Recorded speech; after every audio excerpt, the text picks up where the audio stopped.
Welcome to గని studies. మరి రవాణా వ్యవస్థలో ఇంకా కీలకమైన బిట్స్ ఉన్నాయి. ఆ బిట్స్ని ఒకసారి మనం చూద్దాం. అందులో ఫస్ట్ ప్రశ్న ఏమన్నాడు, NH7 ఆర్ NH44 ఎన్ని రాష్ట్రాల గుండా పోతుంది అన్నాడు. ఇంత ముందుగా చెప్పాను మీకు. ఎన్ని రాష్ట్రాల గుండా ఆన్సర్ చెప్పినప్పుడు మనకు ఎన్ని రాష్ట్రాల నుంచి అంటే 7 రాష్ట్రాల గుండా పోతుంది.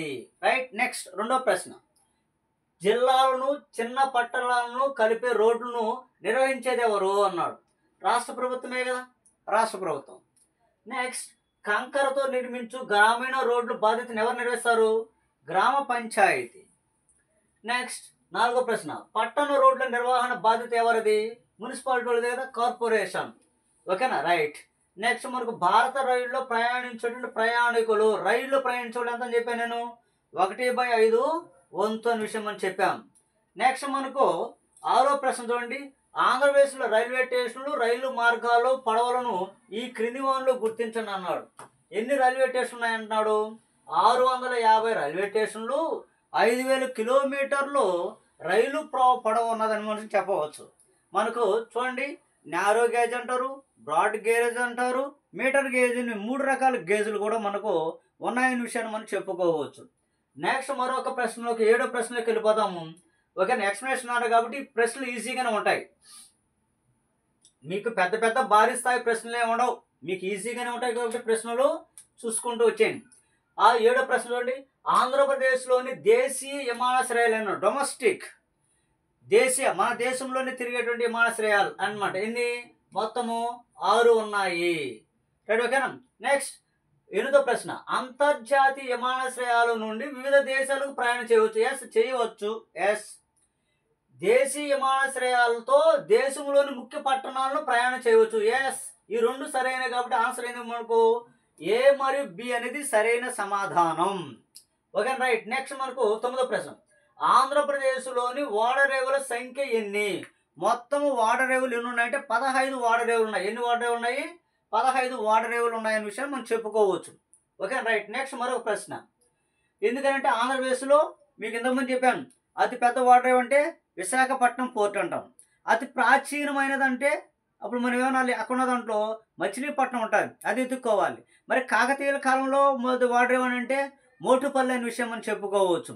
ఓకేనా, రైట్.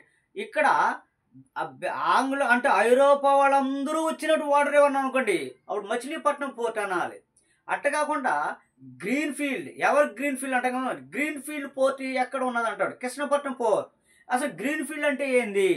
పబ్లిక్ ప్రైవేట్ ఇద్దరు కలిపేసి ఒక పోర్ట్ని ఏర్పాటు చేస్తే దాన్ని గ్రీన్ ఫీల్డ్ అంటారు. అసలు రైట్, ఓకేనా.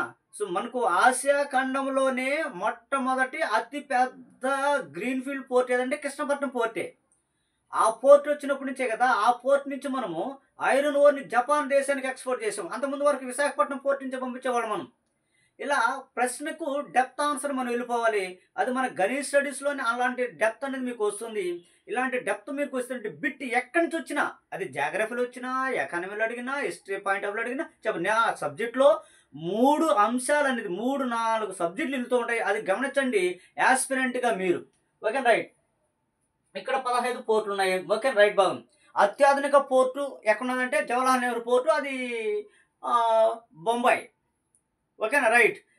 సో కాబట్టి కృత్రిమంగా ఏర్పాటు చేసిన పోర్ట్ అంటే చెన్నై పోర్ట్ అంటాం. అదేవిధంగా ఒక నదీ వ్యవస్థ పైన ఏర్పాటు చేసిన పోర్ట్ అంటే మనం ఏమంటాం, మనం హుగ్లీ నది పోర్ట్ అంటాం, అది కలకత్తాలో ఉంది. ఓకేనా. అదేవిధంగా ట్రైడల్ అరణ్యంలో ఉన్నటువంటి పోర్ట్ అంటే ఏది పోర్ట్ అది? రైట్, ఓకేనా. మనకు కాండా పోర్ట్ అంటాం మనం. ఓకే, రైట్ అంటాం. భారతర మేజర్ పోర్ట్లన్నీ కేంద్ర ప్రభుత్వం చేతిలో ఉంటాయి. నార్మల్ చిన్న చిన్న పోర్ట్లన్నీ రాష్ట్ర ప్రభుత్వం యొక్క చేతిలో ఉంటాయి. Okay, right. ఇందులో జాగ్రత్త విశాఖపట్నం చాలా ఇంపార్టెంట్. అదేవిధంగా మనకు కాకినాడ పోర్ట్ అనేది చాలా ఇంపార్టెంట్. అదేవిధంగా మనకు సో ఇక్కడ మనకు కృష్ణపట్నం పోర్ట్ అనేది చాలా ఇంపార్టెంట్. సరే, ఓకే, రైట్. ఆంధ్రప్రదేశ్లో అతిపెద్ద వాటర్ చూడు ఇప్పుడే వచ్చింది, ఏది? విశాఖపట్నం పోర్ట్. అతిపెద్ద గ్రీన్ ఫీల్డ్ పోర్ట్ అంటే కృష్ణపట్నం పోర్ట్. ఐరోపా వాళ్ళందరూ వచ్చినటువంటి పోర్ట్ అంటే మచిలీపట్నం పోర్ట్. ఓకేనా. ఇంకా కాకినాడ పోర్ట్ అంటే మత్స్యకు సంబంధించినటువంటి పోర్ట్, అది కాకినాడ పోర్ట్ అని చెప్పేసి మనము చెప్తూ ఉంటాం. నెక్స్ట్ మనకు 11వ ప్రశ్న, రైట్. 11వ ప్రశ్న, అంతర్జాతీయ వర్తకం మరియు ఓడల ద్వారా జరుగుతుంది. అవును కదా, అంతర్జాతీయ వర్తకం అంతా ఎక్కువ వాటర్ రేవుల ద్వారా జరుగుతుంది. ఎందుకనంటే చీపెస్ట్ ట్రాన్స్పోర్టేషన్ అంటాం మనం. వాటర్ రేవు నిదానంగా పోయేటువంటి రవాణా వ్యవస్థ అని అంటాము. తక్కువ ఖరీదు కలిగినటువంటి రవాణా వ్యవస్థ ఉంటాయి. ఇది అంతర్జాతీయ వాణిజ్యం. అందుకే సరుకు అంతా కూడా దేంట్లో పంపిస్తామంటే షిప్ మార్గంలో పంపిస్తాం. ఎందుకంటే ట్రాన్స్పోర్టేషన్ ఖర్చు తగ్గుతుంది. ట్రాన్స్పోర్టేషన్ ఖర్చు తగ్గడం వల్ల ఏమవుతుందంటే వస్తువు యొక్క ధర తగ్గుతుంది. వస్తువు ధర తక్కువగా ఉంటే కొనుగోలు వాళ్ళు పెరుగుతారు, కొనుగోలు సామర్థ్యం పెరుగుతుంది. అందుకని షిప్ మార్గంలో పంపిస్తాం. అదే నేను విమానంలో పంపించాను అనుకోండి, ఫ్రూట్స్ నేను విమానంలో పంపించాను అనుకుందాం. ఇప్పుడు నేను విమానానికి ఖర్చు ఎక్కువ అవుతుంది, నాకు ట్రాన్స్పోర్టేషన్ ఖర్చు ఎక్కువ అవుతుంది. నేను దేని మీద వేయాలా? ఆ ప్రోడక్ట్ మీద వేయాలి. ఇప్పుడు ఏమవుతుంది, అదే బంగినపల్లి మ్యాంగోస్ ఏమవుతుంది, ఓకేనా? సో 300 రూపాయలు 400 రూపాయలు కేజీ అవుతుంది. 300 రూపాయలు 400 రూపాయలు కేజీ అన్నప్పుడు వాడు కొనడు. అదే నేను జల రవాణా మార్గంలో పంపిస్తే రవాణా ఖర్చు తగ్గింది, వస్తువు మీద తక్కువ మొత్తాలు వేయటం అనేది జరిగింది. Okay right. నెక్స్ట్, భారతదేశం యొక్క తీర ప్రాంతం పొడవు కిలోమీటర్లు ఎన్ని? మన భారతదేశం యొక్క తీర రేఖ పొడవు ఎంత ఉన్నది అని అన్నాడు. భారతదేశము అనగానే రైట్, ఓకేనా? ఇదంతా కూడా మనకు తీరమే ఉన్నది. ఈ తీర రేఖ పొడవు అన్నాడు ఎంత? 7517 కిలోమీటర్లు అని చెప్పేసి మనము చెప్పుకోవచ్చు. ఓకేనా? సో రైట్, ఒక తీరం ఎక్కువ ఎక్కడ ఉన్నదంటే మనకి ఏం చెప్తాం మనము? సో గుజరాత్ ప్రాంతంలో తీరం ఎక్కువగా ఉన్నదనే విషయం కూడా మనం చెప్పవచ్చు. సరే రైట్, ఓకే, బాగుంది, పక్కన పెట్టేద్దాం. నెక్స్ట్ మరొక ప్రశ్నలోకి వెళ్ళిపోదాం. రైట్, ఒక చూడండి, ఆంధ్రప్రదేశ్లో ద్విచక్ర వాహనాలు ఎన్నో వంతు ఉన్నాయి అని అన్నాడు. ఎన్నో వంతు ఉన్నాయి? 3/4 వంతు. 3, 4 మధ్యలో గేరేసేయండి, 3/4 వంతు అనే విషయం మనము చెప్పుకోవచ్చు. నెక్స్ట్ మరొక ప్రశ్నలోకి వెళ్ళిపోదాం. రవాణా పద్ధతి దీనిపైన ఆధారపడుతుంది. రైట్, ఒక రవాణా పద్ధతి దేనిపైన ఆధారపడుతుంది అంటే రవాణా సౌకర్యాల లభ్యత మీద ఆధారపడుతుందా, రవాణా ఛార్జీలు భరించగలిగే నష్ట స్థాయి మీద ఆధారపడుతుంటే దేని మీద ఆధారపడుతుంది? కాబట్టి AB అనేది దీనికి సరైన సమాధానమే. నెక్స్ట్ మరొక ప్రశ్న, 16వ ప్రశ్న. భారతదేశంలో ప్రయాణికులు 1/5 వంతు మంది రైల్లో ప్రయాణిస్తున్నారు. ఓకే రైట్, అవును, సరైన సమాధానమే. ఫస్ట్ సెంటెన్స్ సరైనది. రెండో స్టేట్మెంట్ చూద్దాం. అంతర్జాతీయ సరిహద్దుల వెంట నిర్మించిన రోడ్లు సరిహద్దు రోడ్లు అంటారు. ఎస్, అవును. అంటే 1, 2 సమాన సరైనవే. అంటే బి అనేది థర్డ్ ఆప్షన్ సరైన సమాధానం. నెక్స్ట్, జాతీయ రహదారులు నిర్మించే సమస్య ఏదైనా? ఇక్కడ జాతీయ రహదారులు నిర్మించేది National Highway Authority of India. It's also established 1988లో సో ఏర్పాటు చేయడం జరిగిన విషయాన్ని కూడా మనము చెప్పవచ్చు అనమాట. నెక్స్ట్ మనకు ఉన్నటువంటి దాంట్లో 18వ ప్రశ్న చూడండి. ఏపీఎస్ఆర్టీకి చెందినటువంటి అంశం అన్నాడు. ఏపీఎస్ఆర్టీసీకి చెందినటువంటి అంశం ఏది అని అంటే ఇక్కడ చూడండి, ఫస్ట్ ఆప్షన్ ఏమన్నాడు? 1,20,000 ఉద్యోగులు. 1, 2, 0, 0, 0 ఉద్యోగులు ఎస్ ఉన్నారు, కాదంటం లేదు. ఇప్పుడు ఏపీఎస్ఆర్టీకి చెందని అంశం, ఇప్పుడు ఇది చెందిన అంశం ఇది. సో అదేవిధంగా రైట్, ఓకేనా? 2000 రైట్, ఓకే, ఎన్ని? సో 20,000 బస్సులు రోజు తిరుగుతున్నాయంట. ఎస్, తిరుగుతున్నాయి. 1,25,00,000 ప్రయాణికులు రోజుకి వస్తున్నారు పోతున్నారు అంటే బస్సులో. సో 370 బస్ స్టేషన్లు కలవన్నాడు. ఇది రాంగ్, చందన అంశంలో రాంగ్. కాబట్టి ఇది ఇప్పుడు మనకు సో థర్డ్ ఆప్షన్ అనేది సరైన సమాధానం. నెక్స్ట్ ఇప్పుడు ఏపీఎస్ఆర్టీసీ గవర్నమెంట్ అయిపోయింది. 19వ ప్రశ్న. దేశంలో మొత్తం రహదారులో జాతీయ రహదారుల వాటా ఎన్ని కిలోమీటర్ ఎంత శాతం అన్నాడు? పొడవు ఎంత? జస్ట్ 2% ఉండేది. నేషనల్ హైవేస్ జస్ట్ 2% ఉన్నాయి. నెక్స్ట్ మనకు ఈ క్రింది వాహనాలు హైదరాబాద్ గుండా ప్రయాణించే జాతీయ రహదారి నెంబర్ ఎంత అంటే సో 4వ నెంబర్ జాతీయ రహదారి. 20వ ప్రశ్న. ఈ క్రింది వాహనంలో రైట్, ఓకేనా? రైట్. సో 21 పూనా హైదరాబాద్ విజయవాడలో కలిపే రహదారి. మీరు ఆల్రెడీ ఈ రహదారి మీద పోయి ఉంటారు. ఓకే, ఎన్నో నెంబర్ రహదారి? 9వ నెంబర్ రహదారి. నెక్స్ట్, ఈ క్రింది వాహనంలో టైడల్ వాడరేవు, టైడల్ అరణ్యాల్లో ఉన్నది ఏకైక వాడరేవు అని చెప్పాను. నేను ఇంతకుముందు చెప్పాను, కాండ్లా వాడరేవు అనే విషయం మీకు చెప్పాను.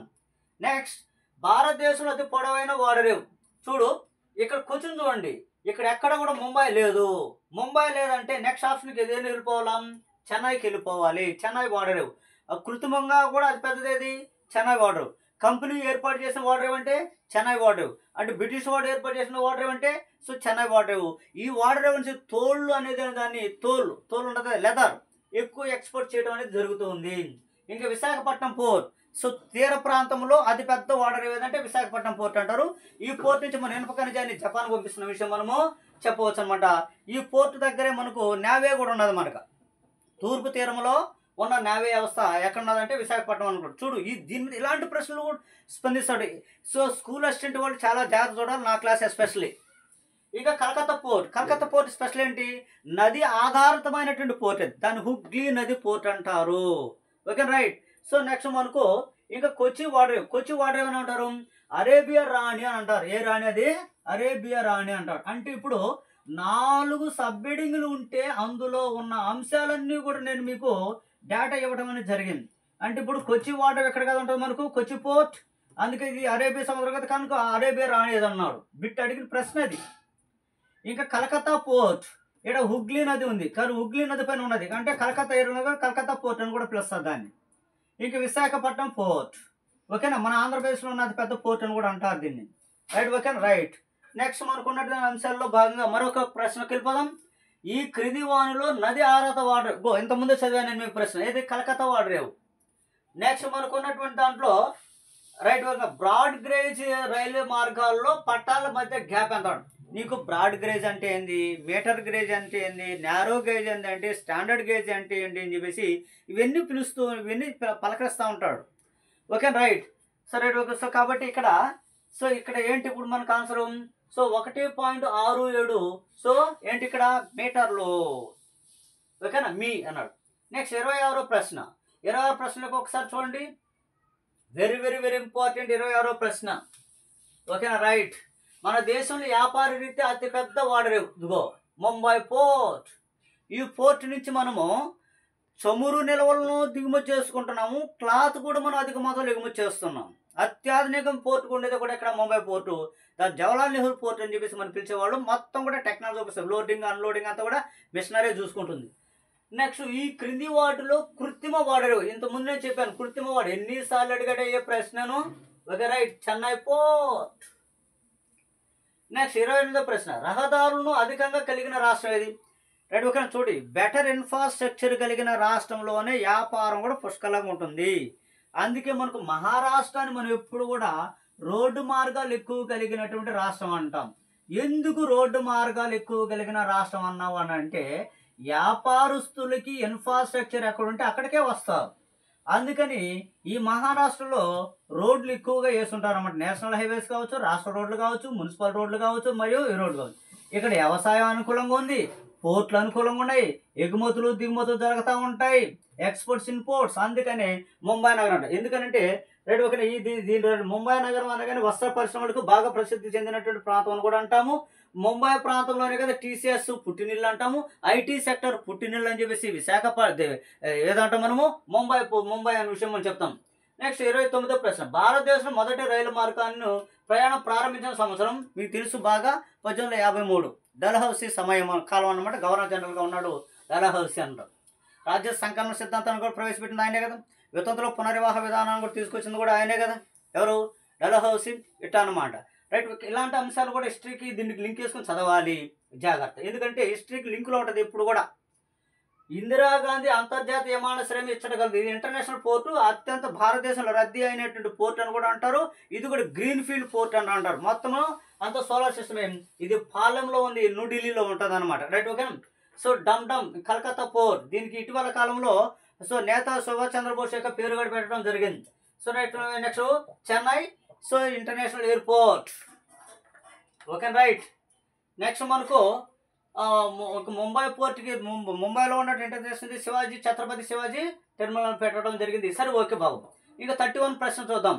ఈ క్రింది వారిలో ప్రభుత్వ రంగంలో స్థాపించబడిన వాయు రవాణా సంస్థ అన్న డక్కన్ ఎయిర్లైన్. ఎయిర్లైన్ అనేది డక్కన్ ఎయిర్లైన్ విషయాన్ని మనం చెప్పుకోవచ్చు.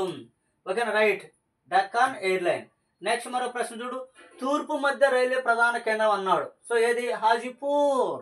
ఏ పూర్? అది హాజీపూర్ అనే విషయాన్ని మనము చెప్పవచ్చు. సో కనుక ఇవన్నీ కూడా 32 బిట్లు ఉన్నాయి మనకు. మంచి బిట్లు, చక్కనైన బిట్లు ఇవి. ఓకేనా. ఈ బిట్స్ని ప్రతిరోజు మీకు డిఎస్ఏ అయిపోయేంత వరకు అందిస్తూనే ఉంటాను. మీకు నచ్చినట్లయితే గణిత్ స్టడీస్ని లైక్ చేయండి.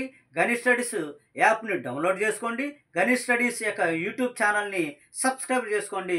మీకు ప్రతిరోజు నేను మీకు 2 నుంచి 3, 4 వీడియోస్ మీకు మ్యాక్సిమం నేను అందిస్తూ ఉంటాను. ఎస్పెషల్లీ సోషల్ స్టడీస్ వాళ్ళకి. సోషల్ స్టడీస్ వాళ్ళకి ఎస్పెషల్లీ ఎక్కువ భయంగా ఉన్నది ఏంటంటే ఎకానమీ భయము.